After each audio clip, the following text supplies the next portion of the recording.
ഓം നമോ ഭഗവതേ വാസുദേവായ. ഇന്ന് കുട്ടികൾക്കായി ഒരു ചെറിയ കഥ. വിശ്വാമിത്രനെ മഹർഷിയാക്കിയ നന്ദിനി. ഇതാണ് കഥ. കന്നുകാലികളുടെ ആദിമാതാവാണ് നന്ദിനി എന്ന കാമധേനു. ദേവന്മാർക്കും മുനിമാർക്കും ആവശ്യം പോലെ പാൽ നൽകുന്ന കാമധേനു പല അത്ഭുത സിദ്ധികളും ശക്തികളുമുള്ള ഒരു പശുവാണ്. കാമധേനുവിന് അത്ഭുത ശക്തികൾ സിദ്ധിച്ചത് എങ്ങനെയാണെന്ന് നോക്കാം. കശ്യപ വംശത്തിൽ ജനിച്ച അവൾ കൈലാസത്തിൽ ഒറ്റക്കാലിൽ നിന്ന് തപസ് ചെയ്തു. 1-2 വർഷമല്ല തപസ് ചെയ്തത്.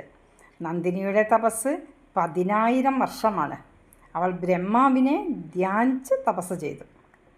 അങ്ങനെ സുരഭി എന്നും നന്ദിനി എന്നും പേരുള്ള കാമധേനു ആരും കൊതിക്കുന്ന ഗോമാതാവായി മാറി.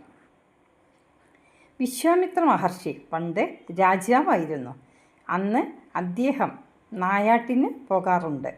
അങ്ങനെ സഞ്ചരിച്ച് ഒരിക്കൽ വസിഷ്ഠൻ്റെ ആശ്രമം അദ്ദേഹം സന്ദർശിച്ചു.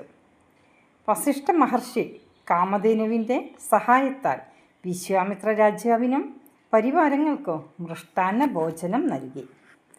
കാമധേനുവിൻ്റെ സിദ്ധികൾ കണ്ട് വിശ്വാമിത്രന് അതിനെ സ്വന്തമാക്കണമെന്ന് മോഹമുദിച്ചു. വസിഷ്ഠൻ കാമധേനുവിനെ വിശ്വാമിത്രന് കൊടുക്കുവാൻ തയ്യാറായില്ല. അനേകം കോടി പശുക്കളെ പകരം നൽകാമെന്ന് പറഞ്ഞിട്ടും വസിഷ്ഠൻ കാമധേനുവിനെ കൈവിടാൻ മടി കാണിച്ചു. പക്ഷേ വിശ്വാമിത്ര മഹാരാജാവ് തൻ്റെ ആഗ്രഹം നിറവേറ്റാൻ തന്നെ നിശ്ചയിച്ചു. ബലം പ്രയോഗിച്ച് കാമധേനുവിനെ തൻ്റെ കൊട്ടാരത്തിലേക്ക് കൊണ്ടുപോകാൻ അദ്ദേഹം ഒരുങ്ങി. പെട്ടെന്ന് കാമധേനു വാലുയർത്തി. ആ സുരഭി ഒരു സംഹാര രൂപിണിയായി മാറി. അവളുടെ ഓരോ രോമകൂപങ്ങളിൽ നിന്നും ഭടന്മാർ പുറത്തു വന്നു. അവർ വിശ്വാമിത്രൻ്റെ യോദ്ധാക്കളോട് ഏറ്റുമുട്ടി വലിയ ഒരു യുദ്ധമായി മാറി. വിശ്വാമിത്രൻ അമ്പുകളയച്ചു. അവയെല്ലാം വസിഷ്ഠൻ കൈകൊണ്ട് പിടിച്ചെടുത്തു.